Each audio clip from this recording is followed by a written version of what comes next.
Welcome to Metaphysical Soul Speak. I'm your host, Elena Fox Starks. Hey guys, I hope you're doing really well in this moment in time, and that whenever and wherever you happen to be on this plane of existence, that you are able to tap into your inner spirit and your reserves of endurance. Because, guys, these are the times that test our patience, that tests our inner resolve, and it tests our inner strength. We have to stand up for what we believe in, stand up for what is right, and now is not the time to sit back and be passive, especially when it comes to the black struggle. We cannot sit back, especially if you're white. You can't just sit back and do nothing. We have to do something. I did my interview with George Floyd last night. I got some early feedback on that. I've had about maybe 66 people have listened to it, and people said, boy, that was a powerful interview. I interviewed him from beyond the grave.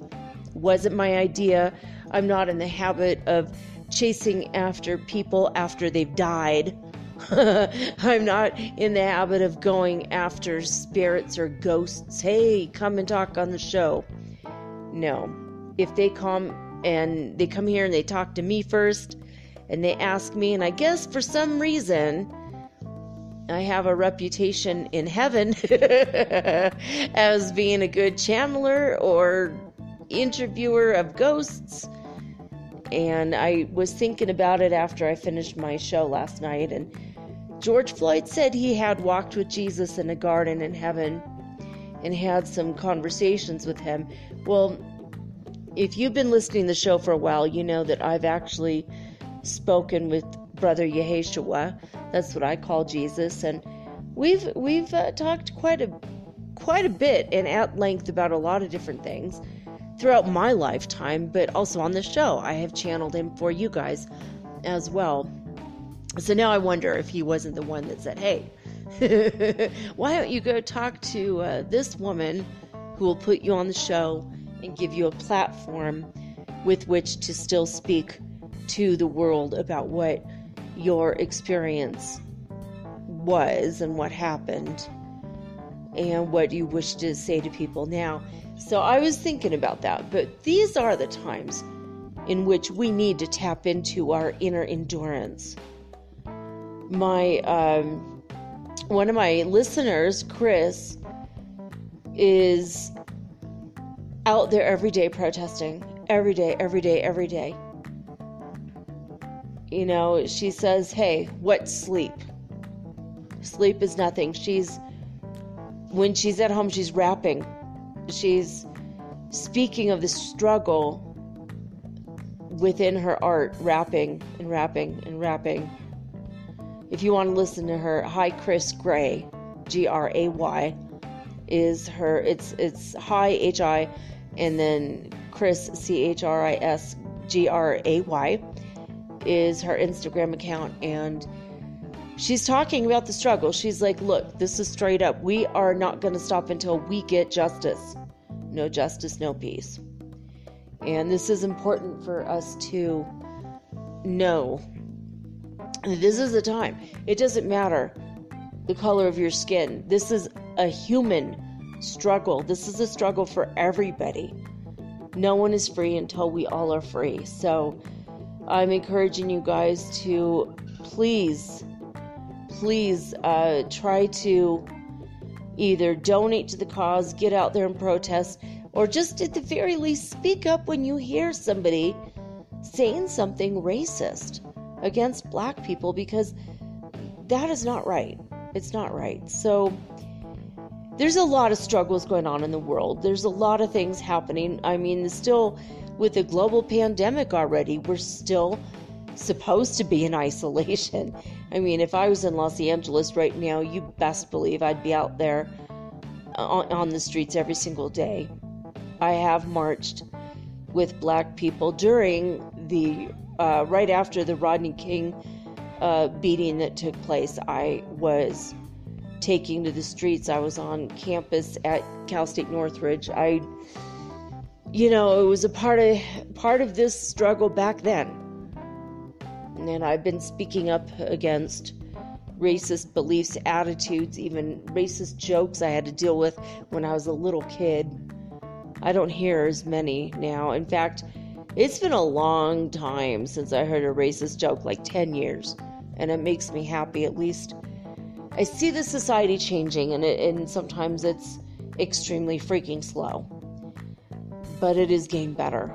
And Vice News has some really, really interesting videos lately of what's going on in Minneapolis. And there are some police officers that are doing good. I've seen several images now of police officers taking a knee. Finally. So this is a time, and I would like to encourage those of you who are magical. If you want to throw hexes and curses out, be careful how you do it. You can say to all of the violent oppressors in the world. If you don't want to actually throw a curse or hex out, you can try to imagine that there's mirrors all around. You could do a mirror spell, a reflection spell, so that the whole world will see who they are. And they will be brought to justice when everyone sees the light shining on them. If you have the materials, you could put several mirrors reflecting each other and shining a light above it. And then you could put on a piece of paper, you could draw people, or if you have pictures of specific people, or you could just write the word violent oppressors, so that everything is reflected back on them and a light is shone on them from above, so that the whole world will know. Or there's a spell you can do with ice. You can put them on ice. If you put somebody on ice, they're not going to be able to bother you any longer. So you can put the words violent oppressors as opposed to police, because not all policemen are bad. And I was upset yesterday, and I said I'm hard pressed to find, and you know what, today, in my experience, just scrolling through YouTube and scrolling through Instagram, even for like 1 hour, all of a sudden I was met with images of maybe 12 different incidences of police officers hugging, white police officers hugging black people. Or I saw, officers taking a knee and saying, and there was an officer in West Hollywood, he says, look, I don't want to be the bad guy here. I don't want to be on this side of the fence because I believe in your cause. I am against police brutality and police violence. I do not approve of things that, occurred, and I don't, so, and he was just like, but look, we have to do our jobs. It's the law. We were hired to do this. We have to arrest anyone out after curfew. Please, please, please just leave at the time of the curfew, and you could protest tomorrow, because we're exhausted. We've been up all night too. We want to go home. We want to sleep. We'll come back tomorrow, and you can protest again tomorrow. I'm with you. And people are like, okay. And so then they started to respect, the guys. But there were other images that I saw of black people shouting at black police officers, Why are you standing there looking at me with a badge on your chest, opposed to a struggle that is also yours? Why are you not on this side of the fence with me, fighting for Black brothers and sisters? Why? And I can't say I disagree with that.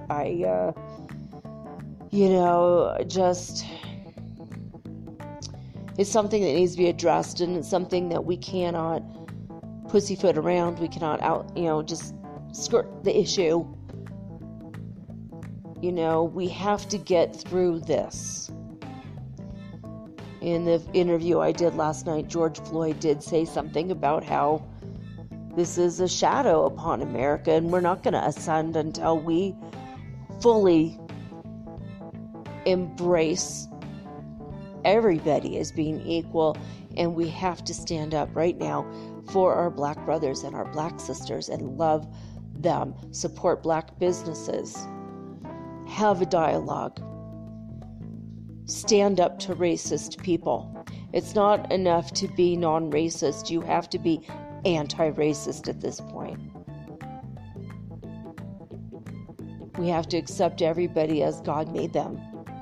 We have to accept ourselves as God made us. And God did not make us racist. For the record, Jesus was not white, by the way. Jesus was of mixed blood. His mother was from England, actually. There's a lot of scholars that talk about this. And he was Arab and English. He was mixed. So I don't know. I just feel like this is the time. This is the time that tests who we are as people. What are you willing to talk about? Where is your dialogue headed? Are you just saying people are just unrested and they should just go home and stop all the looting and violence? Well, guess what? Most of these protesters are not looting. Most of these protesters are not being violent. They are standing up for what they must. This is a revolution, most of which is not being televised. This is our time, our innermost selves. We're being put to the test. We have to pull that inner strength from within. And we have to do the right thing right now. Tomorrow is too late. So pray for strength. Pray for people around the world. Pray for the Black people around the world to be safe, to feel safe, to actually be safe, to feel loved and protected. And let's hex and curse the violent oppressors, however you wish to do it. Putting them on ice, I don't know. I mean, by the way, magically, not actually. I'm not saying to go out and kill anybody. When I say putting someone on ice, it's you put their name or just the words violent oppressors, and you do a spell about it. You ask God, you ask your higher guidance. If you walk with Goddess Hecate, or if you walk with Jesus, whoever is of a higher power than you, that you look up to, ascended masters, ask them to help you. Put the energy around the people who are violently oppressing others. And then literally you put them in a little tiny ice cube tray. You could put the word violent oppressors. That's my favorite idea.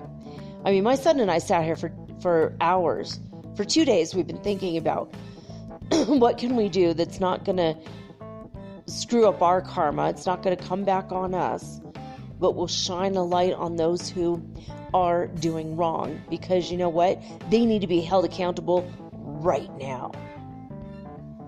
It's not enough for those officers to be fired. They need to go to jail. They need to be in federal prison. They deserve the full treatment of what they have done. They need to have their consequence now. It's not enough to just lose their job. It's not enough. So we were thinking about it, and that's what we come up with. So you put it in an ice cube tray and you freeze it. And once the ice cube is frozen with the names of the people and or that, you put it in a plastic bag and throw it in the back of your freezer and leave it there forever. You can also ask angels, legions and legions and legions of angels, to come and wrap their loving arms and wings around all the Black people on the planet. Keep them safe, keep them protected. Give them emotional freedom from fear. Give them love, positive, empowered energy. But at the same time, don't just say a prayer and do nothing. Say a prayer. Donate money if you can. Shop from Black businesses. Eat at Black-owned restaurants. Eat at Black-owned, food trucks or whatever. I mean, whatever you can do to help support our Black brothers and sisters, because you know what? They are us and we are them, and we are all one. And the only way we can be one is if we include everybody in that oneness. It's not enough to sit in a room with 10 other white people and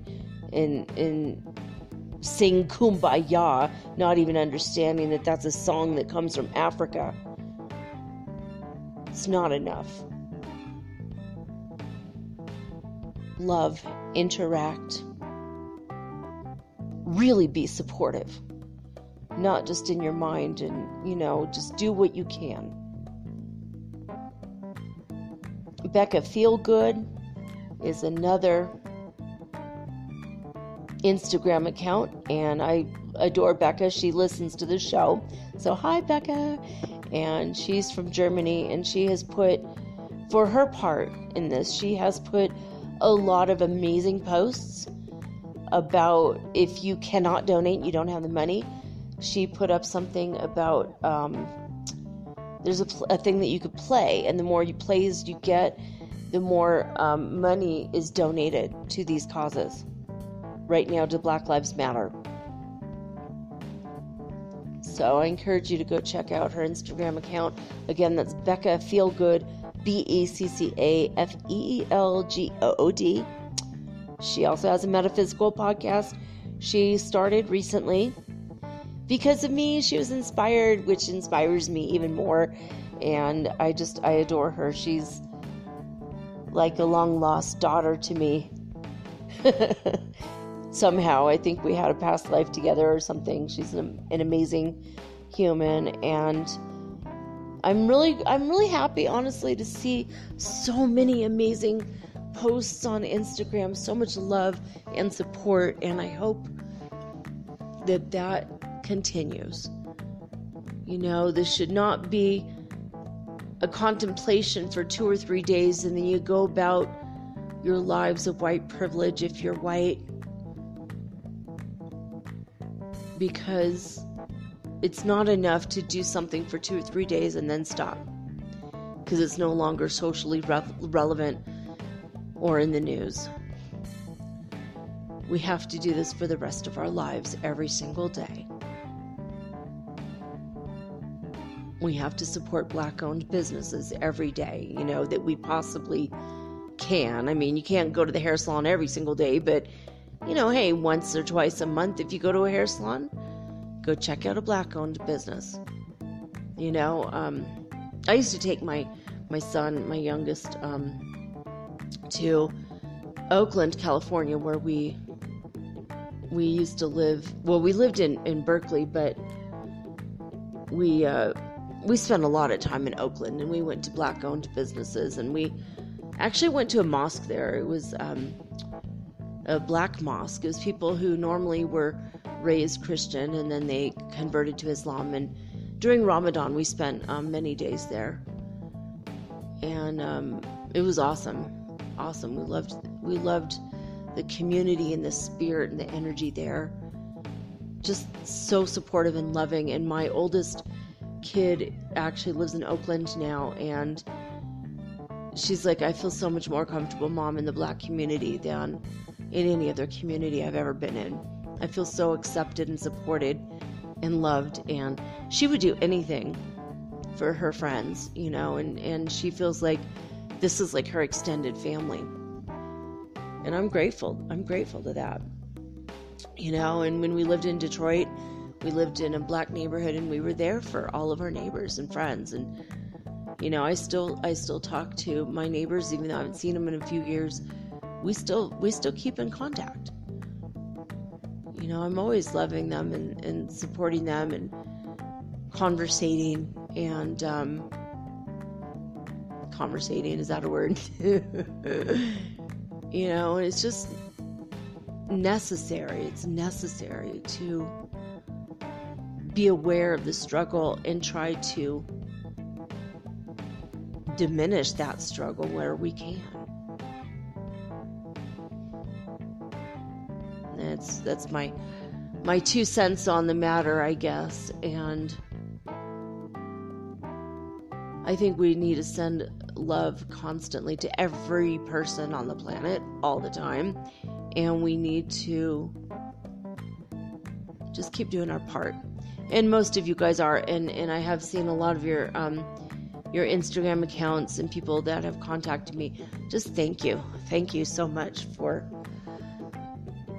your continued love and support of all humans, not just the 30 or 40 people or you know what I mean, like,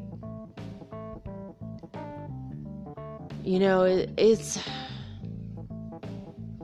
like George Floyd was saying yesterday in the show, it's so, people who choose to come to Earth right now in this day and age to be Black are very, very, very brave and very strong souls. And my heart goes out to you if you're listening to this and you are Black. I'm sending you so much love right now. I feel you. I feel your pain, as an empath especially. But I cannot ever know what you're going through for real. I mean, I've had a few bits and pieces and days of my life that I experienced racism, but nothing compared to what, and I get that, I've gotten the nice racism where in Peru they thought we were famous because I don't know why. I just, it's like, because we're white, we're Americans. It was very strange. Kids screaming until I give them my autograph. It's like, who the hell am I? You don't know me. I'm just like a random woman from California, and they insisted we were famous. We're like, oh my God. We were being mobbed.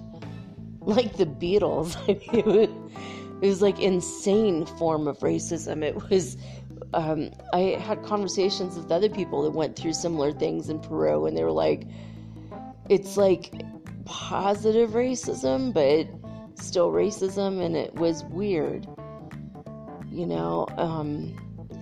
but also, people expect, well, you're white, you must be rich, so they charge more money.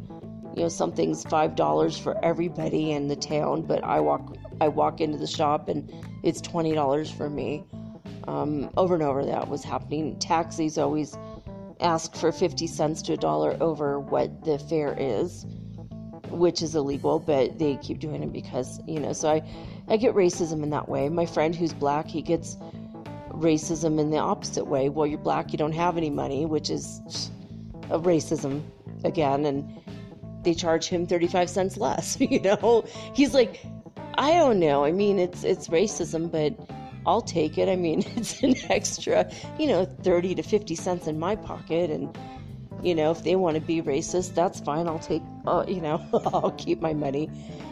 We laugh about it because it's so stupid. Racism is a really stupid thing, but it's real. The struggle is real. So anyway, I just, I don't know. I know, I'm pretty sure I've been black in past life, and I just feel so much love and outpouring for all of my black friends. I worry so much for my people that I know, that I love, that I have a friend in Los Angeles. I haven't talked to him in years. I lost touch with him, and his last name is so common that every time I try to look him up, there's like millions of people with the same name, and it's so frustrating. Greg, if you're listening, I still love you so much. And he and we've had past lives together, and we worked together. He was a Crip. He was one of the original Crips, and he went to jail for some crimes he committed. But when I met him, he was with me just trying to, I worked in the inner city in LA, and I tried to help these kids stay off of drugs, stay out of gangs, go to school, have a life. And the kids I worked with were gay and lesbian in the black community, and it was hard. Their lives were hard. It was a struggle, and every day I would show up, and every day I loved them and gave them the best advice to the best of my ability. It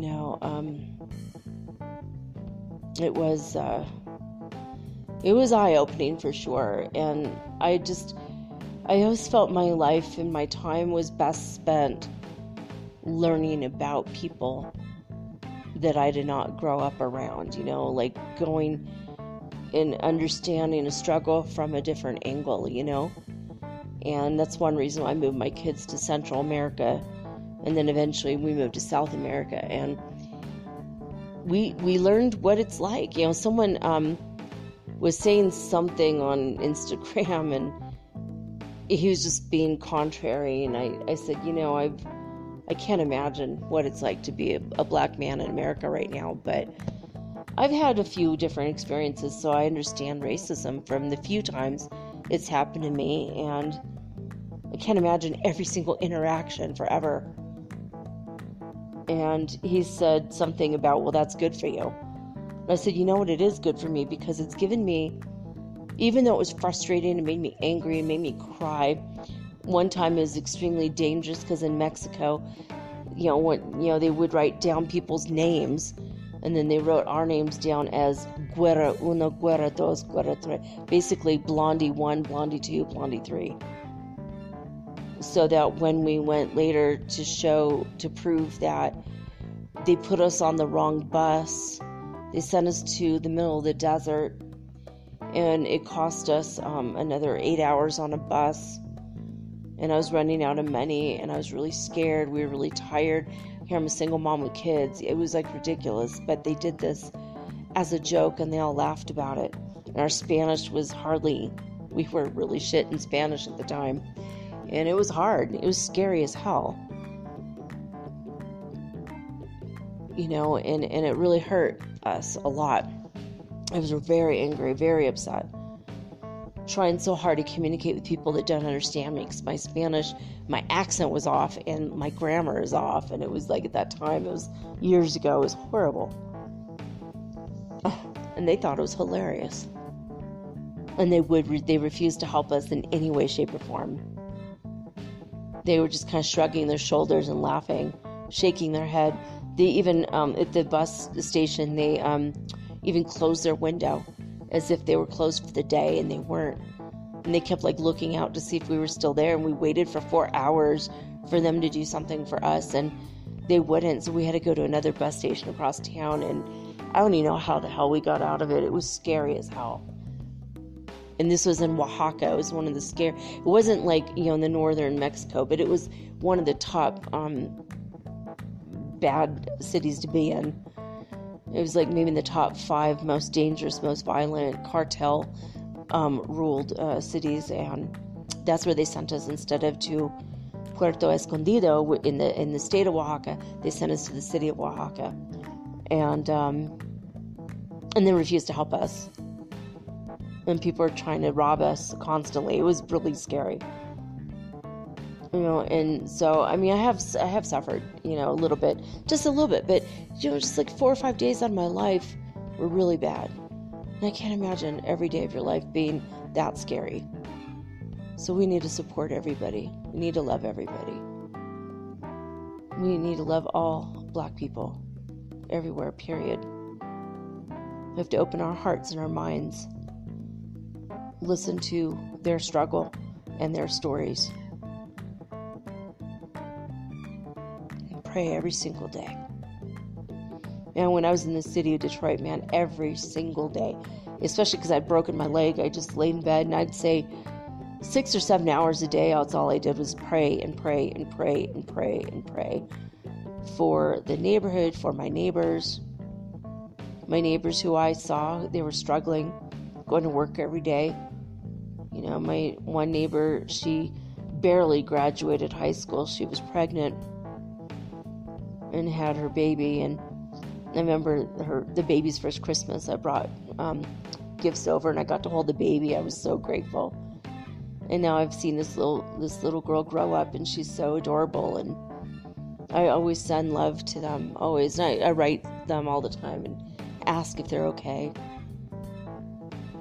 And their family members who didn't really know me when I was living in Detroit now have added me on Facebook, and so I get to hear from them too. And I love that. Because we all are kind of a greater human family, right? But let's support everybody that we possibly can now. Anyway, I'm going to tell you guys what's going on. Earlier this evening, I interviewed my teenage son, and he had an experience he wanted to share with you guys about going to hell and really exploring what that is. Literally, he went to hell with the current angel of death, or the Grim Reaper, and he was able to understand more about what this is. Now, I'm not saying that my son died and went to hell because he's a bad person. I mean, just get rid of and throw away all your ideas about what hell really truly is. It's not a religious thing. It's something that, whether you're religious or not, before religions existed, this place existed, because it's a construct of our minds, and we're going to learn more about that tonight. What are demons? Who are they? Why are they in existence? Why have they been so much a part of our world of duality? Are they really evil? We're going to find out all this tonight. I already did the interview. I already know it's going to be said.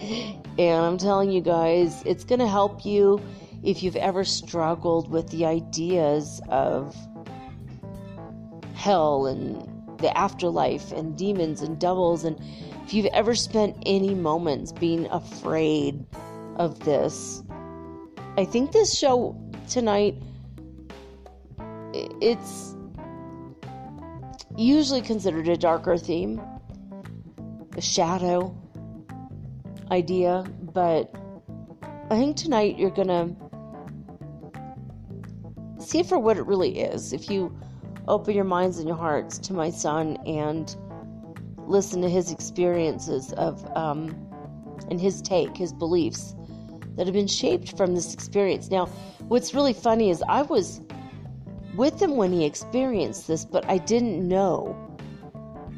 It's been almost a year since it happened. I didn't know that this had happened. You know, we were in our old apartment together, and I knew something had happened to him. I just saw that he had a vision, and he didn't talk for a long time.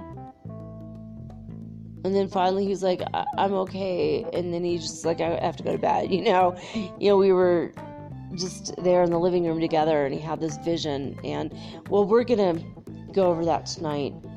But it was only a few days ago. He said, remember that one day? I'm like, yeah, I do. You didn't talk for a long time, and you didn't tell me what happened. Then you had to like go in your room and think about it and contemplate. And he kept very silent about it until this week. He's like, that day, Mom, I walked with death right into hell. And I got to see it. And I got to experience all the things that people misunderstand. It's all misunderstood.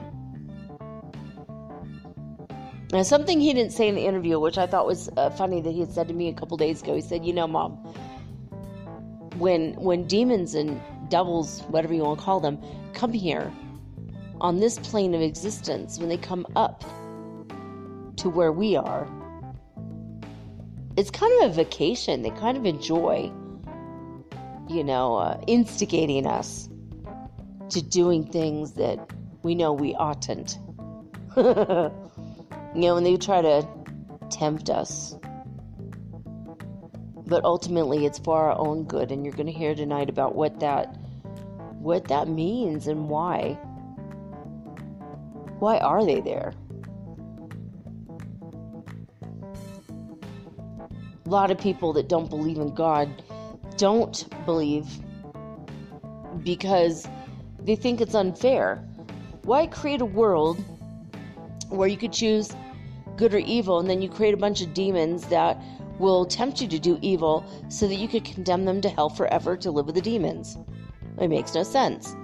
Therefore, God is cruel, and I don't believe in God. And I've talked to a lot of people that was their attitude. They were like, you know what? So I'm not religious, that's why I don't believe in God. So hopefully tonight this will clear up some things. Who really puts us in hell? Who really condemns us? And what happens when we're there? Do we ever get out of hell? If we do go? Is there a way we could prevent going to hell? That's what we're talking about tonight. So, there you have it. I don't know if you guys have had this as an ascension symptom or not, but I was not able to even exercise today. I was sick all day with intestinal distresses, shall we say. I think it has to do with the carrot cake that we ordered yesterday, damn it. My son and I have resolved that we will never order carrot cake again from these people. It didn't taste as good as normally either, so that was annoying, but I just woke up with all kinds of pain in my stomach and in my intestines, and I think I had a fever earlier, and in the afternoon I went and laid down in my bed, and usually I try to take a nap in the afternoons, and I lay down, and after like 2 or 3 minutes, I can't sleep, whatever, get up, and I'm fine. Today, I lay down and I slept for 2 hours, like, feeling really yucky. And my son had the same thing. We think it was a carrot cake, but if you guys are having this, like intestinal distress or stomach issues, it might be an ascension symptom. I don't really know. I had a fever that lasted about an hour, and then it was over. So I don't think I'm actually sick. I don't think it's an actual bacterial thing. So maybe it was. I don't know. Maybe I had a little bit of a bug for a couple hours. But again, it could be an ascension symptom. Having deep dreams, intense sleep where you're really, really, really in that state deeply. and meeting new people that you wake up and you're like, I don't know that person. I've noticed that every single night now I'm having several dreams in which I'm meeting and hanging out with people, and I wake up, I'm like, I don't know these people at all. And I think that's a new ascension symptom, the dreams that are weird as hell, and also connecting with other people on very deep levels. Like you have a dream that you're with your very best friend of all times forever, and you wake up and you're like, who the hell was that? I don't even know that person. I keep having dreams that I'm dating women, which is crazy. It's like, I know my twin flame is a man. I am bisexual, but in general, I prefer dating men. It's just, I'm a little bit more straight than gay, I guess, but I keep having dreams about that. And I don't know if it's people trying to send me the energy of that for whatever reason. I don't know. I've become aware of curses placed on me by someone recently, and I've become aware of curses placed on whole family lines that I am slightly related to. So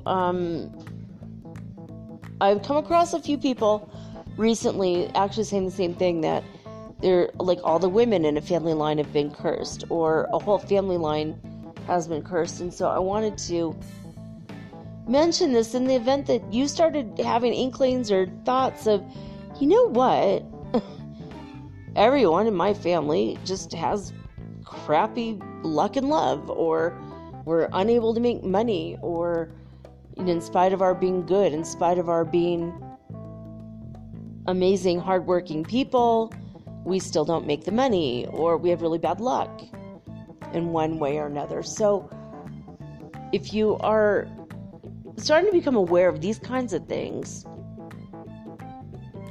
just start asking your higher guidance for help and look up how to get rid of generational or lineage curses.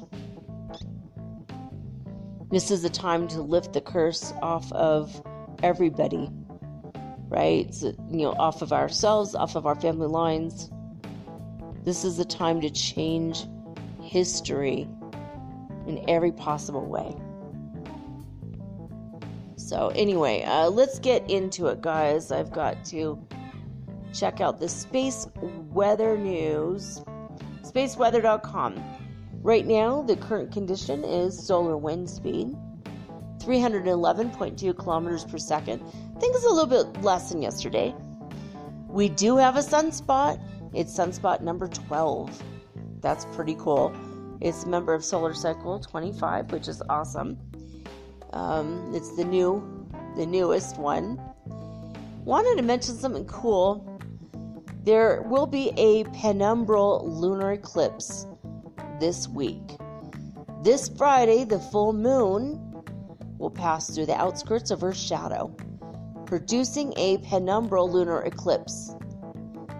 I'm thinking this is a time, if you're gonna throw hexes and curses towards the violent oppressors, it just seems like a full moon with an eclipse might be the right time to do that. It just feels right to me. And remember, a witch does not hex and tell. Alright, so there's that. Now this eclipse, for the record, will be visible from Africa, Australia, Antarctica, and parts of South America and Asia. Basically everywhere except North America. Of course, they also did not mention Europe or Russia. It's possible that basically the Northern Hemisphere might have a hard time seeing this eclipse, but it's still going to be there. And we might want to take advantage of it. My son and I have been talking about all the things we want to maybe do on the full moon. So, I don't know. I think I might be doing a few things. We'll see. I'm not going to talk about it, though. If I do, I'm just throwing out the idea just to see, just give you the heads up that it's coming. Friday is a full moon. The Ulu neutron counts today are 9.4% of the space age average. That is high. Since yesterday, it's been a 0.1% change, a little bit higher. It doesn't say more than the 4 fireballs from yesterday, so I think there might be none, or NASA's All-Sky Fireball Network has not put out the information yet. We'll see. There is solar wind that has been flowing from the northern coronal hole that could brush Earth's magnetic field on June 7th. That is the second basically burst of solar wind that will be coming our way this week. So it's kind of going to come on the Saturday and Sunday, I think, is what we said yesterday. So be aware that we might have more ascension symptoms over the weekend. All right. As far as the Italian Schumann Resonance news is concerned, coming out of disclosurenews.it, we have 46 hertz frequency. So it's in the 5th dimension, but kind of lower in number. And the Schumann Resonances are back online from the heartmath.org, which is the HeartMath Institute. Wanted to mention before we get into the most recent numbers that in Alberta, Canada, they were at 272 hertz frequency on Monday, but 8 hours before what I'm going to tell you. It's basically 4 in the morning. 272 was where they were at. That's almost 300. That's huge energy going on over there in Canada. But the most recent numbers we have is coming out of Monday. Remember, we have been 2 days behind. I don't know why they don't have up-to-date information, but they have been having issues with moving all their information over to a new server. Hopefully it'll get back on track soon. But this is our latest numbers coming out of all these cities. So here we go. On Monday, June 1st at noon. These are the numbers. California reached 102 hertz frequency. And Hofuf, Saudi Arabia came up off that zero. They've been at zero for a long time. They reached 37 hertz frequency. That's in Saudi Arabia. Lithuania saw 151 hertz frequency. And Alberta, Canada came down from 272 to 258, which is still pretty darned high on the Schumann Resonance frequency. That's huge.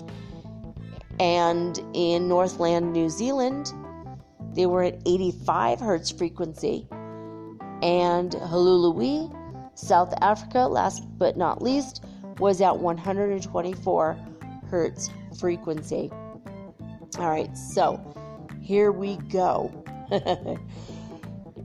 A Course in Miracles. Everybody needs miracles in their life. So we've been doing this for a while.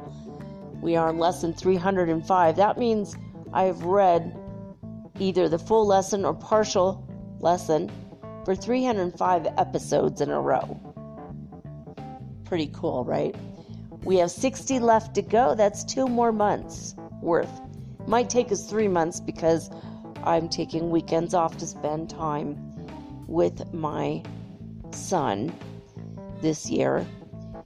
And what's ironic is I did that so that we could go camping, and then bam, quarantine.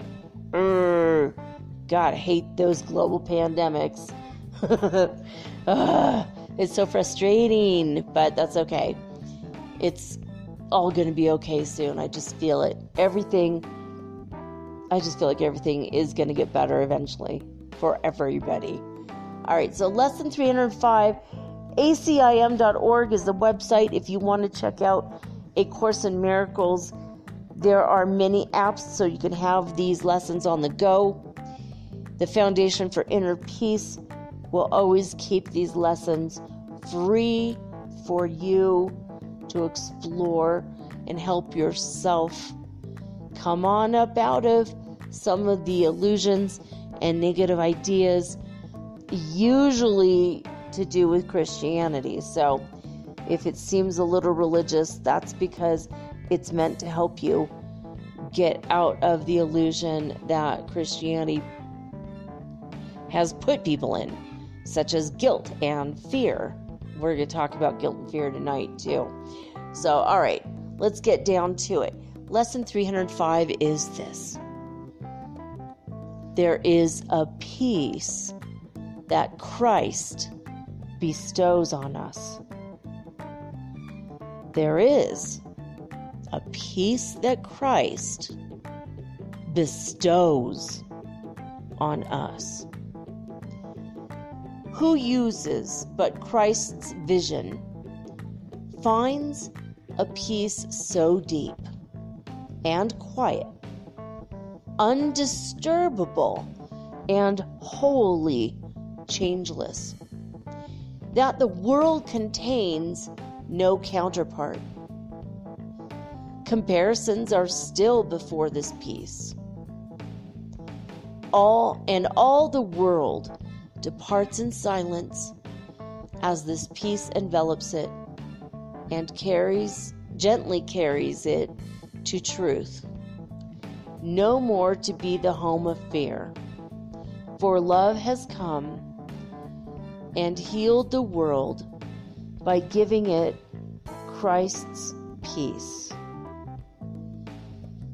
Father, the peace of Christ is given us because it is your will that we be saved. Help us today but to accept your gift and judge it not. For it has come to us to save us from our judgment on ourselves. There is a peace that Christ bestows on us. Again, that is lesson 305. If you want to look it up and read it later, again, it's free, absolutely free. So, pretty cool stuff. All right, guys, I'm going to take a quick break. And when I come back, we're going to learn about hell and demons. Just kidding. It's not a scary show. This is not a scary topic, not as much as you think it is. So maybe sit back, maybe even enjoy some popcorn and listen to the truth of these things that most of us were taught to be afraid of our whole lives. So it's time to let go of that fear and face the reality of what these things actually are, right after this message.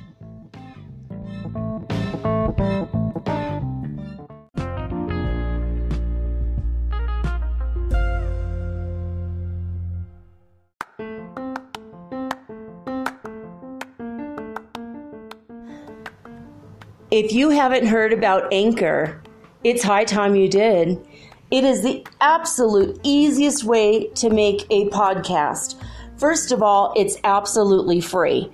Second of all, they have creation tools that allow you to record and edit your podcast right from your phone or your computer. You guys have known that I've been doing this for 8 months using the Anchor.fm app right on my cell phone, and I have done it everywhere, right? I have recorded this in my living room, my bedroom, little cafes in Quito, Ecuador, all over Cuenca. It's so absolutely easy to make your podcast, and editing is just a snap. Anchor also will distribute your podcast for you, and it took me about 2.5 months to become syndicated, and now I'm available on Spotify, Apple Podcasts, and many more, and so can you. You can make money from your podcast also, and there's no minimum requirement. You get paid from your very first listener. It is everything that you need to make a podcast all in one place. So please, if you are interested in making a podcast of your very own, do not hesitate to start with Anchor. Download the free Anchor app or go to anchor.fm to get started today.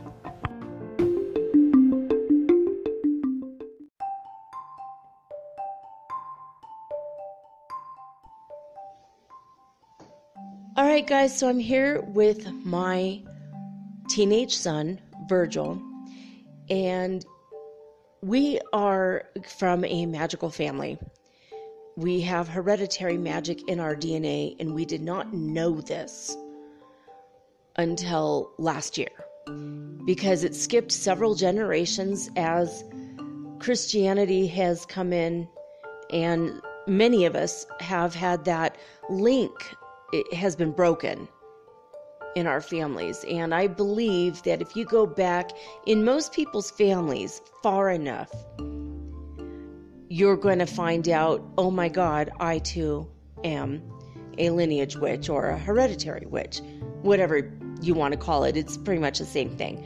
So when my oldest was born, she had magic, and she started from the very beginning. Just as soon as she could walk and talk, she's like, here, Mama, I made these acorns for you. And she gave me these acorns, and she said, this is called acorn magic, and this is going to protect you and surround you with love, and you're going to have the energy of the trees with you at all times.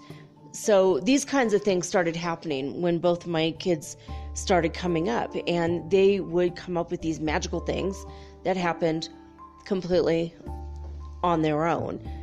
And I started thinking about it more and more because I've always been attracted to witchcraft or folk magic myself. My whole life I've been connected to animals, and I've always felt the spirits around me. I've had past life memories from the age of 3 on, and I've had telepathy, and on and on and on, yada, yada, yada. And my kids have been very powerful just naturally. And I don't know about you guys, but when you were growing up, maybe your parents would say, oh no, that's not real. It was just a dream. Those things aren't real. That magic isn't real. And we get programmed to think that none of it's real. Well, I did the opposite with my kids. I encouraged them, and I said, even if you can't see it, you got to feel if it's real or not. And you have to believe it to see it, not see it to believe it, right? So anyway, without further ado, I want to introduce my son. This is Virgil, and we're going to talk tonight about an experience that he had and knowledge that has started to come through about, now brace yourselves, you might want to sit down, about hell and demons or devils, and what is this spooky ass world about? You know, if you grew up Christian like I did, and I'm not Christian now, but I was raised to be absolutely terrified of these images and of hell, and you don't want to go to hell, and ooh. And so we're going to talk to Virgil, and we're going to find out some of the truths and the deeper truths of this, and we're going to uncover some information that will probably ease your mind. All right. Well, Virgil, welcome to the show. Hello, thanks for having me here on Metaphysical Soul Speak. I'm excited to be on this episode talking about hell, Hades. It's not a very light topic, but it's worth understanding a little bit more. The experience that I had was pretty intense. I had a vision, more or less, about hell that later on we will be talking about furtherly. But basically, from my understanding, it's not really a place in which is, huge, like flames and fire and lava, unless that is your personal hell, but it's basically a place in which people have to learn lessons that they haven't learned during their life on Earth. So basically, demons help people with understanding some lessons or experiences that they didn't quite get on Earth because of their egos. See, people living their life and justifying experiences being lost by living a certain way, supposedly in the name of God, but it's, oftentimes in the name of stigmatizations that come with organized mass religion, occasionally in certain churches or in certain areas of certain religions, which I'm not going to get into very much, can tend to stigmatize people for their beliefs or their actions. And sometimes when you are a part of a huge religious group, you can be stigmatized in things in your life that don't particularly need to be religious. So, basically, when you decide to live a certain way that is very suppressing of the experiences that you should be having and the lessons that you should be taking from these experiences on Earth, because you want to be a good person and you want to be a perfect person, you're never going to be the person you want to be if you don't accept the whole person that you are. You need to accept that we're not good people. We can try and thrive to be better, which I think is really worthwhile, but we can't be that perfect person or good people that so many of us want to be. So basically, when our ego kicks in and we get scared and we want to protect ourselves by not going to hell, we can, we just fall under these habits that it inhibits us from learning from the experiences that we should be having. Anyway, so basically, when you have demons, like when you're being possessed or haunted by demons in your life, a lot of times when you're fearful and you are very scared about going to hell and being a bad person, and you want to be that perfect person, and you want to do everything right according to other people's lives even, then it can tend to be chaotic and hectic, and you can be haunted by demons, which honestly aren't really that scary, at least in my opinion. I don't think they're that scary, because what you think about who you are is usually a lot more scary than these supposed demons that can haunt and possess you. Usually they're the ones who could really be scared about some of the ideas that we have about them, honestly. But they help us with karma, honestly. They are very good with helping us get to the point when it comes to karma and justice, like cosmic justice. We need to learn things here, and when we put ourselves through experiences that inhibit ourselves from learning, it is bad karma, because there is a huge balance in this universe that needs to be respected, and you can't know everything because you listen to somebody else or because you follow one knowledge, because we can't know that one knowledge unless you know it from a subconscious, like almost like an intuitive feeling.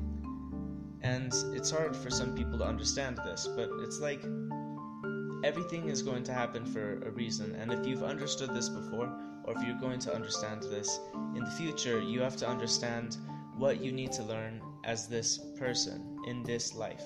So basically, in hell, you live the fears of your ego, subconscious or conscious. The deepest fears of your ego are relived and turned into an experience in this place that you imagine, because we are very powerful creatures, and a lot of beings want to interact with us because we are so powerful, but a lot of us don't know it. So it can occasionally be very difficult for us to find that balance or that justice of karma, and it's hard for us to really appreciate the lesson without being scared, but a lot of us take life for granted, or we don't really want to live it to the fullest because we don't understand why we're here. And I'm not saying we should go out and party and subject ourselves to a whole bunch of unbalanced behavior per se, but what I'm saying is we are here for a reason, and when we get signs from the universe in any way that you know how, I think you should really appreciate them. So, yeah, I don't think that beings from the underworld are very, I don't think they're very negative per se. I think what we have as fears and what we have as these misbeliefs and judgments here on Earth about other realms that we don't really know about, I think that's where a lot of the negative energy and vibrations are coming from when it comes to Hades, hell, demons. I'm not saying you should invite them into your life, because obviously, it's pretty chaotic when you get a lot of karma at once. I mean, I think that a lot of people, if not most people, who have a pretty good understanding about this sort of stuff, energies and such, would know that a lot of karma at once can be very hectic, Okay, so I want to know examples of things, but let's see, let me think. So say somebody has an idea that they're definitely going to go to hell. They're completely terrified of it, and this has been their fear their whole life, and maybe they have something like, say, a heroin addiction, and that's their thing. And their mom told them, their grandma told them, everyone told them, you're going to do drugs, you're going to go to hell because we're Christian and that's what we believe and we know for sure. So when people around you condemn you to hell, even though they don't have a right to do that, and only you can condemn yourself, or God can only judge you, no one else. And even Jesus said, judge not lest ye be judged. We don't have the right to judge other people, but we judge ourselves. We are our own harshest critics. So say somebody who is a heroin addict, and say they're still alive, they're doing heroin, but then they try to get off heroin and the demons come.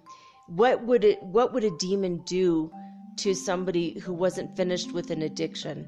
Like, how does a demon's role play? Because we've always been taught demons come around and tempt us to get back into unprotected sex, or to get diseases sexually, or to do drugs, or do all the negative things that we consider, no sex outside of marriage, or no drugs, or all the things that we're taught as Christians. I mean, again, I'm not Christian, but when I was growing up, things that I heard people talk about, like, don't do this, you're going to go to hell. Don't do that, you're going to go to hell, right? It's not just don't kill people or you're going to go to hell. There's 10 commandments, but there's other things that people condemn you to hell for, and you start to believe it. So say you're a heroin addict and a demon's coming up to you. What's the role a demon would play in that situation? What do they do?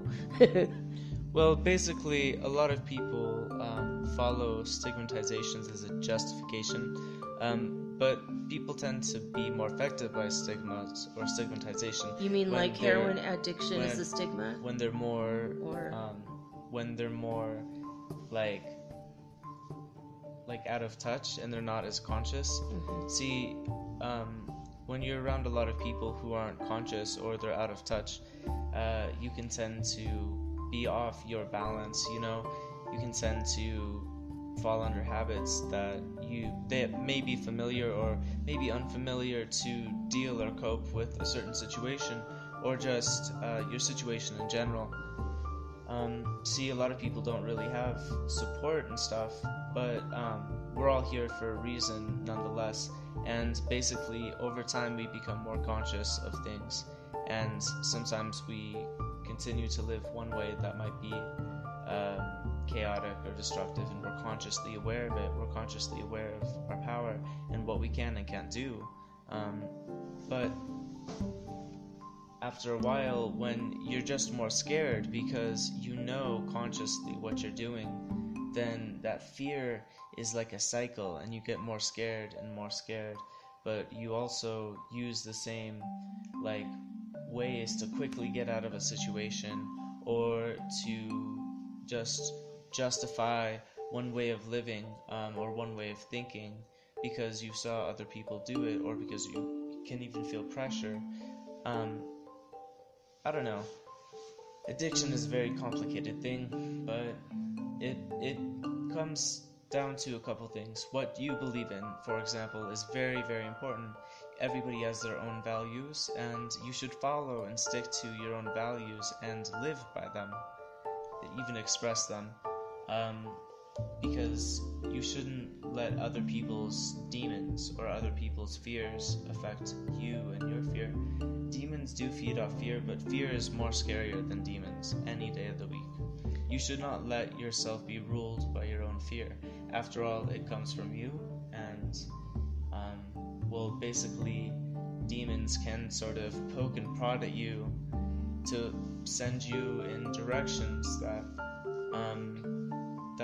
you can definitely consciously get yourself into. But it's basically just a test. You know, you need to learn a certain. You need to learn where you are in this world, when it comes to your own values, who you are. You know, it's very important. So basically, the only way to do that is to go out into the world and really see what is happening. See around you the people who are the people who be. You know, see who is living and how they're living. You know, because that's what we are. As of now, we are living. We need to live.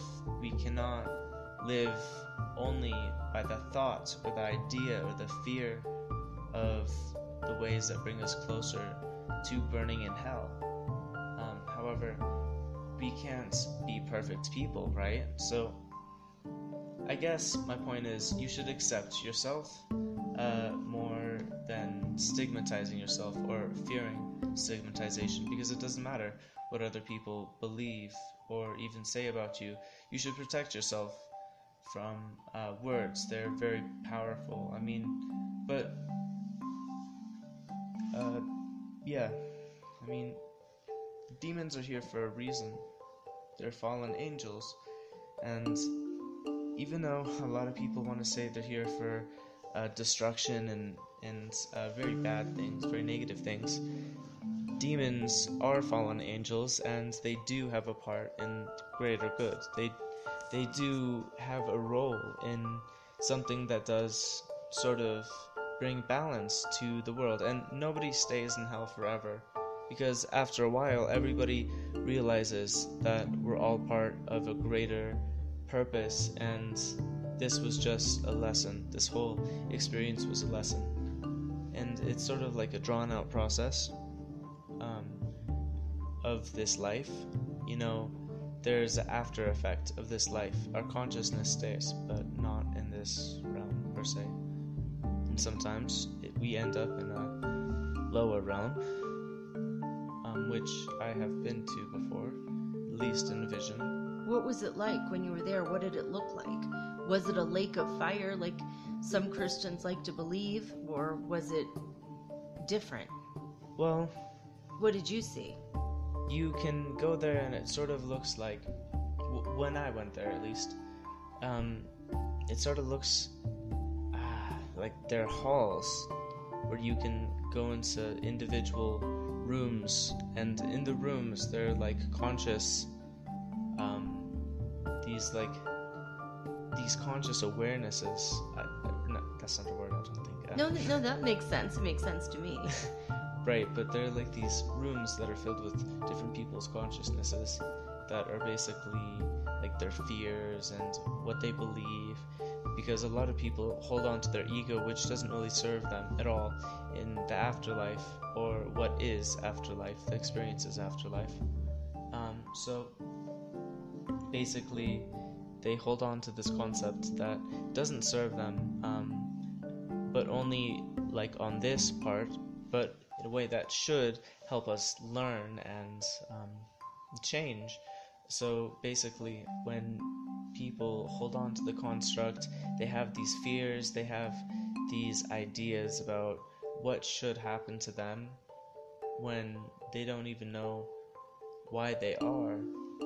You know, people should really just sort of take it easy, and, you know, ego doesn't really serve anybody, now does it? I mean, No, of course not. when you think about it, the people with the biggest egos are trying to be greedy, or not trying to, they tend to be greedy, and they want power. They try to take power from people, and they don't really know how powerful they are, you know, because every action, every idea, every word has a lot of power. And this is something that even some of the most respectful people that I know have a lot of trouble grasping. I mean, anybody I know, really, even myself, obviously, like the most wise people that I know, we don't really have enough time to watch every single action and word in which we do, so we think.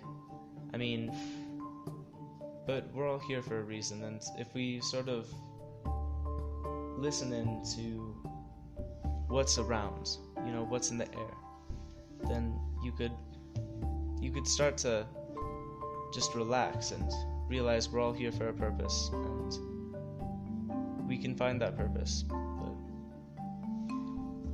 yes. Okay, so do you think that if we accept ourselves and accept ourselves in a way that we accept our flaws and our things, and we stop judging ourselves completely, and we just say, okay, well, you know, today I was angry, and today maybe I punched a mailman, or I kicked a dog, or or I you know, snorted cocaine, or whatever the person does, and they think, oh, that was so terrible, that was so bad, you know, and they hear their Aunt Tilly saying, you shouldn't do that drug, or whatever.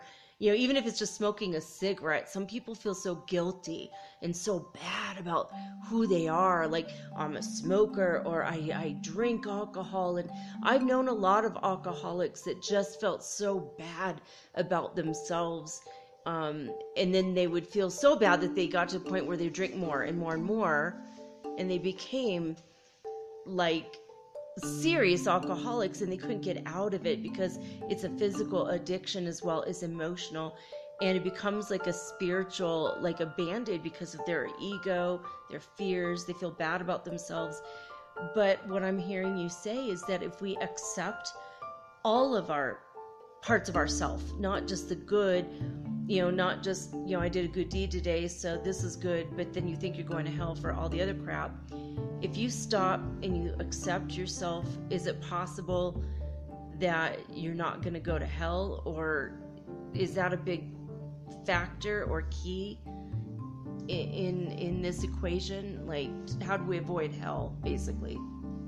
Well, hell has everything to do with fear and judgment, and that's why I say ego a lot. I mentioned the ego a lot because of,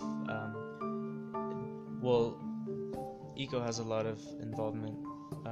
It has a lot to do with judgment, you know, thinking that everything should be one way, and you are somehow relating to that one way by stigmatizing other people or by stigmatizing yourself. But when you, for example, stigmatize yourself because of something that you believe is bad, but on some level you consciously know that if you live up to these people's judgments, I mean stigmatizations, and you live exactly how they want you to live, then you're not going to be happy because it's just not who you are.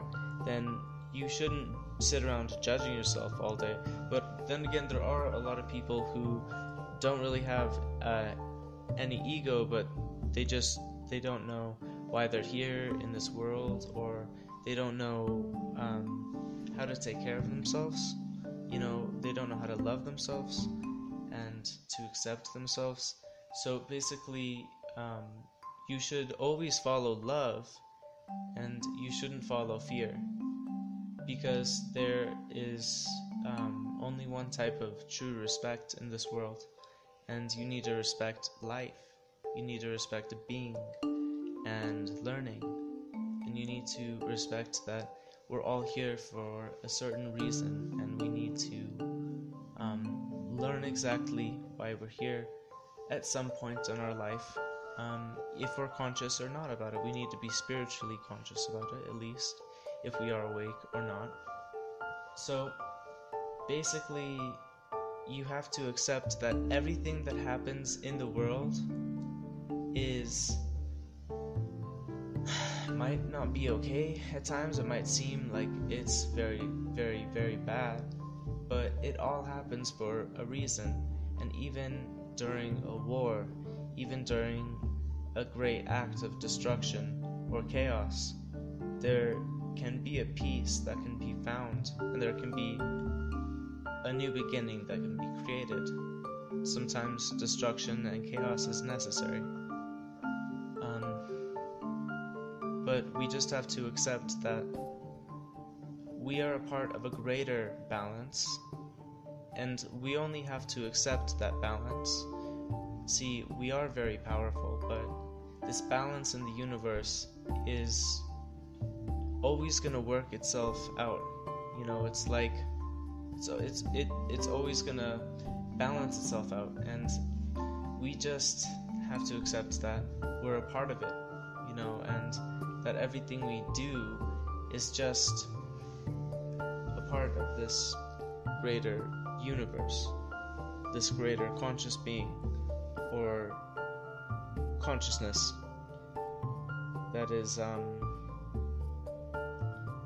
working. It's always going. It's turning. We're a part of it, but it's so big that we don't really have to worry about doing the wrong thing, because most of what has happened has already been done. Most of what has been destroyed has already been destroyed before or transformed. So we just have to stick to our values and find why we are here, why we should be conscious in these times, in this space, in this part of this bigger universe and situation we have going here. So I don't know, the most important thing in my opinion is that we should not fear this life. We should not fear these experiences that we are here to experience. We should just embrace them, because we all deserve to be alive for some reason or another, but we should find out why we are here. Okay, so let's get into the nitty-gritty of actually what...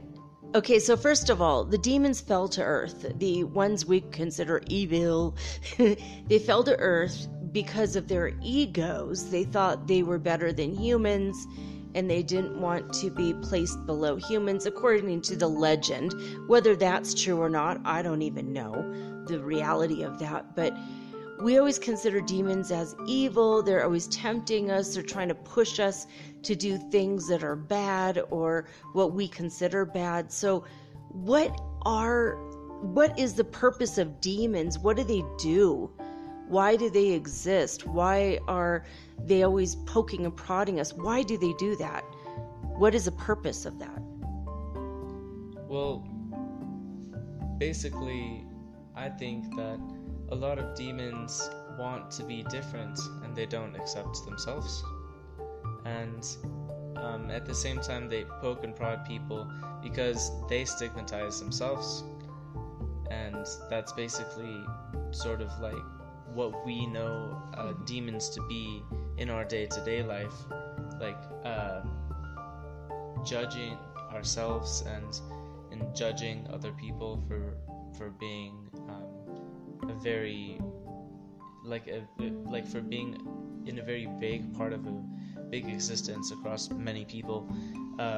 For example, if you have an addiction, I mean, uh, like, you can take anybody in the world and they can be obsessed about one thing or another throughout their day, to an unhealthy point. Like, coffee is one of the most consumed things in the world, and some people take coffee too far. I know I take coffee too far. So I thought you were talking about me. I mean, Yeah. I have seen, for example, addiction firsthand, and I know a lot of people who have struggled with it and who do struggle with it, but I don't know, that sort of thing really upsets me, actually. Basically, right, so demons are like, they can be jealous, and they might have a big ego, or they might judge a lot, they might judge themselves, but they also know, on some level or another, that they ultimately do help us, even if they won't admit it. They ultimately do help the greater being above us, How do they help us? That's incredible. That's a revelation right there. How do demons actually help us? Because we don't want demons, but there's something that we call. There's something that we call with our own negativity and with our own self-doubt and with our own. I mean, if you have, I don't want to say hate, but a lot of people do have hate, and they choose to be ignorant to justify, for example, violence, or like actions that hurt other people, or just hurting themselves, or living in fear, and we shouldn't really live by these things. We should live by our values, what we really think is right, like when it comes to us in this existence, in this world, because this world is a reflection of us, and we are a reflection of this world. So, in this bigger existence that we're in, we shouldn't let those negativities really affect us or our being, But when they push us to the brink, and so, now the other day you and I were talking about this, and you mentioned that demons will push us and push us and push us so that we can speed up our own negativity and our own negative karma to basically come to a head, so that we decide ultimately enough is enough. We don't deserve this anymore, and we let go of our ego or that part, and then we can ultimately just go, ugh, I don't accept this for myself anymore. I'm done. I can walk away. And that's what demons' role can be for us. Is that, am I catching that right? Yes. So basically, we don't really want to put ourselves in hell, but when we put so much time thinking about it, and we ultimately believe we want it, we glorify ourselves being in hell too much. Sometimes we can tend to do this on a spiritual level, even, and it's really toxic. It's really unhealthy. No matter what the reason may be, but demons do sort of, they poke and they prod us, and they want us to, a lot of them can be super annoyed and irritated that we put ourselves through hell, because it's exhausting. Hell is exhausting for everyone. It sucks. And when you put yourself there, demons want you to realize that you're a part of something that's really big, and you actually are lucky. You deserved to be alive in that lifetime, and you should just move on, because you don't want to be in hell. And you shouldn't put yourself there. So you suffer, and then you realize you don't have to suffer, and you shouldn't want to suffer. You should just want to embrace everything that should happen on that balance in this universe that I was talking about. So, something your dad used to tell me all the time was that he would show me the tarot card of the devil, and the picture of the devil, he's sitting on a throne, and he has features of both male and female because he is gender neutral, or combination both genders, and he has like chains that go to a man and a woman. And the card itself is weird in the original like Rider-Waite style deck, where the man and the woman, they're naked, which means they are naked to who they were while they were on Earth, and that they're open and exposed to all of their flaws, all of everything that put them in hell with the devil, and they're chained and shackled, but the chains are enormous and they can easily lift them off and walk out. And something your father always told me was that the door to hell is always open. You can always choose to get up and walk out and leave.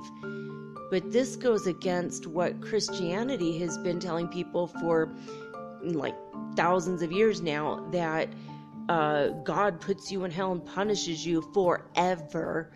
And what I want to get across tonight is, like, what is the truth of that? What is the reality of that from what your vision when you had it? Is this true? I mean, do you go to hell forever? Can you walk out? Can you release the shackles? Well, the truth is, you have free will. You have free will to believe whatever you want to believe. You have free will to think whatever you want to think. You have free will to live however you want to live, and or be however you want to be. Better worded, because after life, you don't need to suffer about the life you've lived. You just need to learn about it. Here in this life, you just need to reach that sort of justice, per se, and it's something that we may not understand living how we're living. We just need to learn about it later on at some point.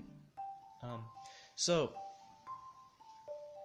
basically, we can get up and leave our own personal hells whenever we want.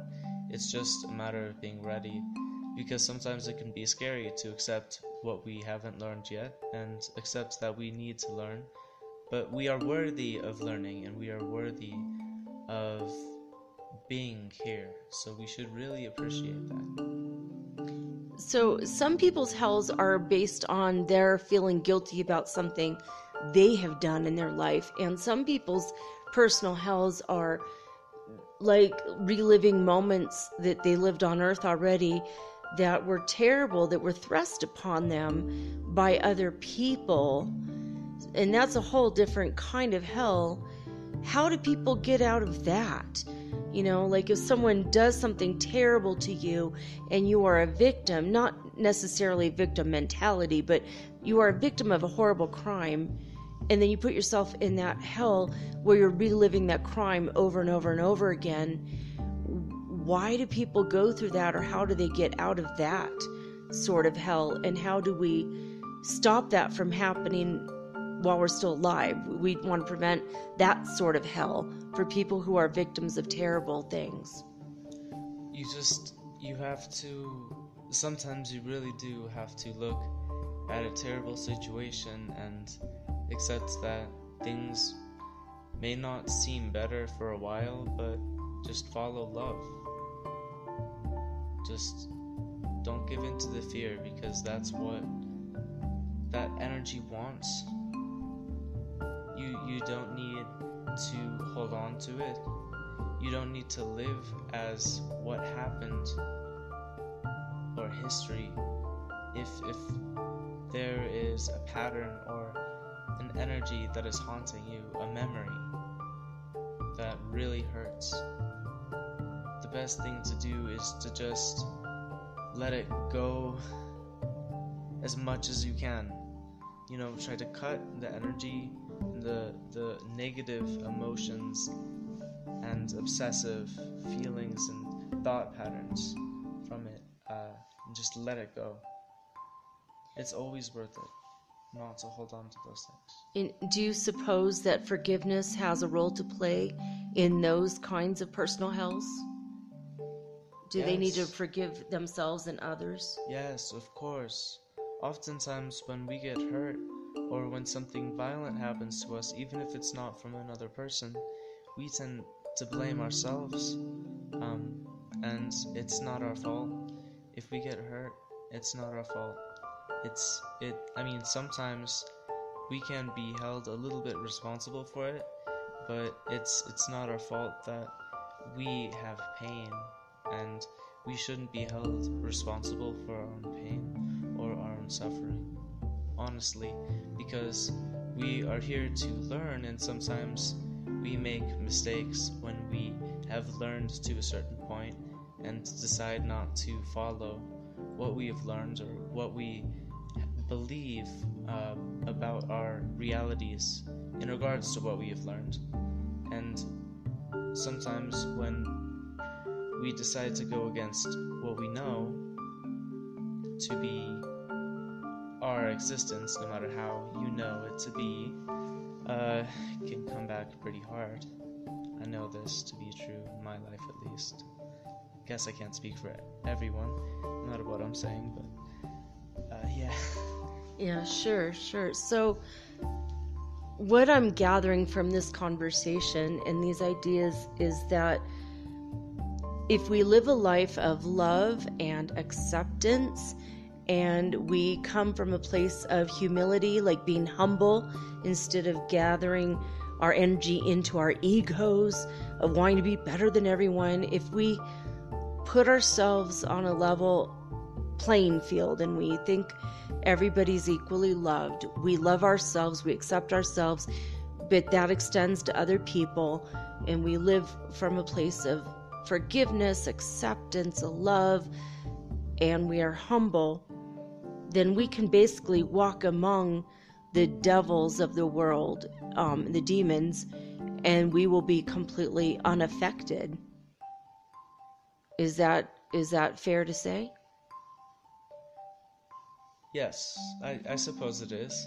You need to learn how to control your own fear, but I would say that we can live in a world with all sorts of beings, all sorts of actions, energies, thoughts, curses, spells, all sorts of magic, beliefs, religions, all sorts of backgrounds, cultures, and we could live in a world where all of these beings, such as angels and demons and humans and animals and people in general, exist without being affected too heavily by one side or the other, as long as we accept our own being and our own free power, our free will, and our free existence among this world.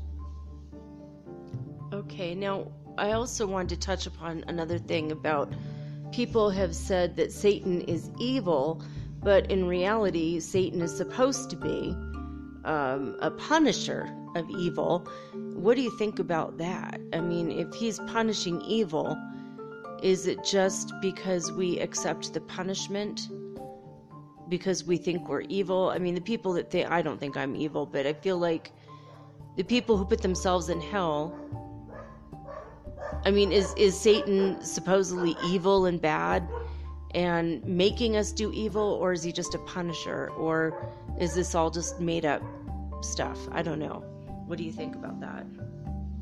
Well, I believe that we punish ourselves more than outside external forces. We punish ourselves because of what people say or what people think the most. Mm-hmm. So I feel like these really obsessive and these really almost fantasized, exaggerated ideas about Satan and about demons come from ourselves, come from what we have in ourselves, what we walk with every single day. And we have the ability to live however we want, and at the same time we say, or we like to believe, that we don't have too much time. We do have a lot of time, and sometimes we have so much time that we forget, we forget where we come from or what we are. So I believe that we have so much opportunity to be and to change, and I believe that we are infinite in our existence, but we shouldn't be limited by this fear, or we create our own hell, which is basically that that image of whatever your biggest fear is, whatever you think you deserve because of a false guilt or a false sense of responsibility, is of something that isn't even really particularly from you.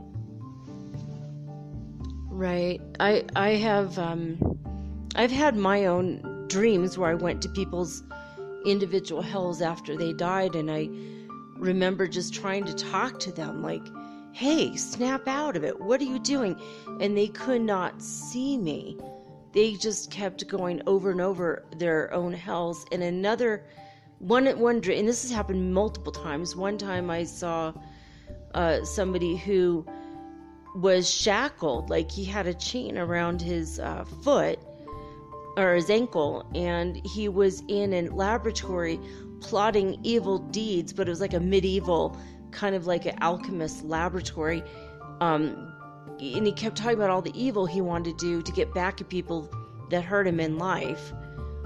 And I know that years later I had another dream about him, and he was back in heaven, everything was fine, he got through it. But I don't know,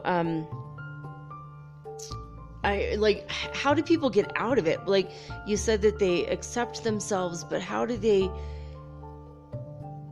have you ever seen, like when you had your visions, did you go and see somebody snap out of it? Is it just an ultimate one day enough is enough? Or basically, when I went there in my vision, I saw I went there with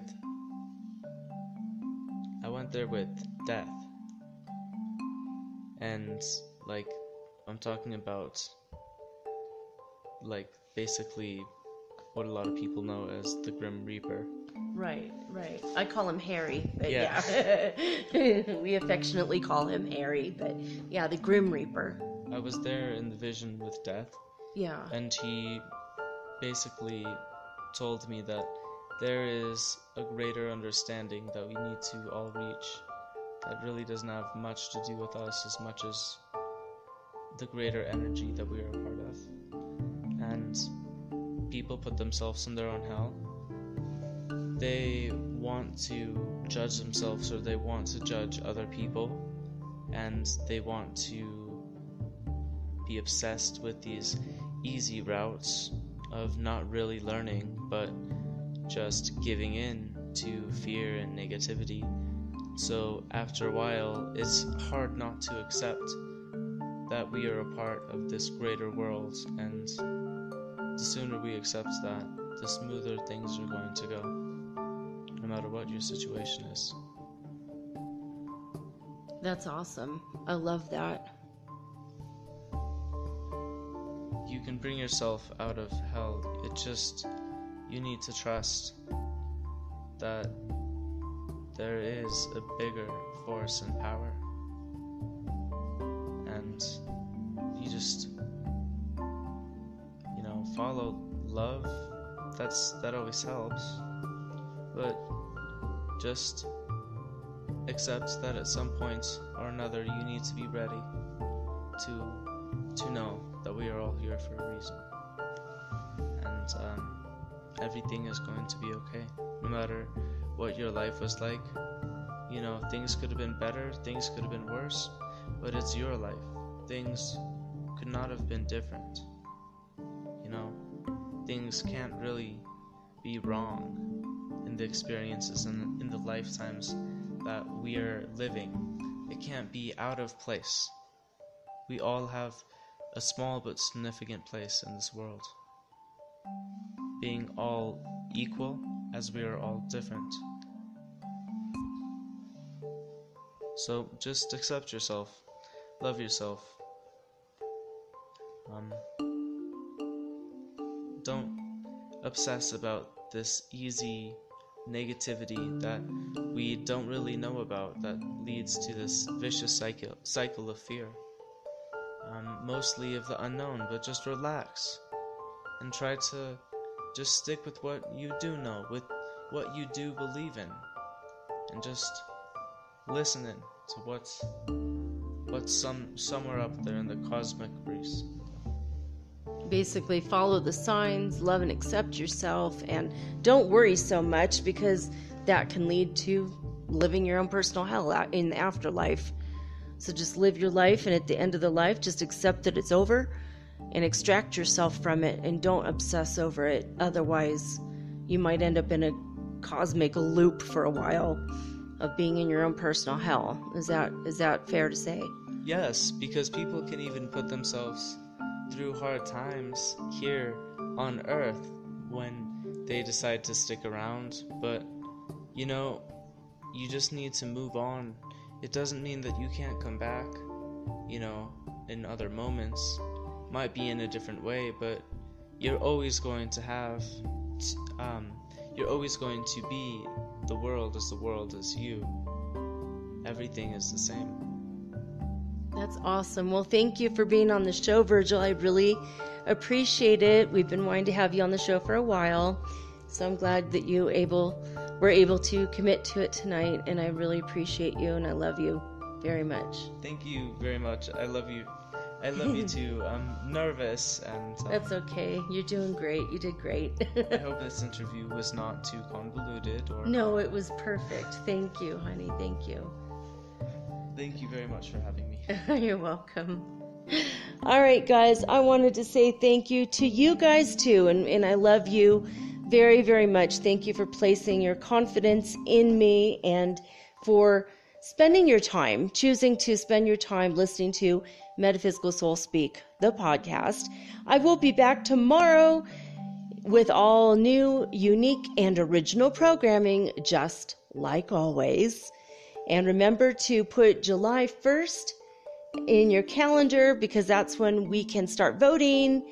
Well, you can. I can't vote for myself, but you guys can vote for me for the People's Choice Award for podcasts, and just go ahead and put it in the calendar, and in July I'm going to tell you exactly how to vote. Anyway, that's it for now. I'm signing off with peace and joy and the high vibes of the Holy Fifth Dimension. Thank you, guys. Until next time, peace.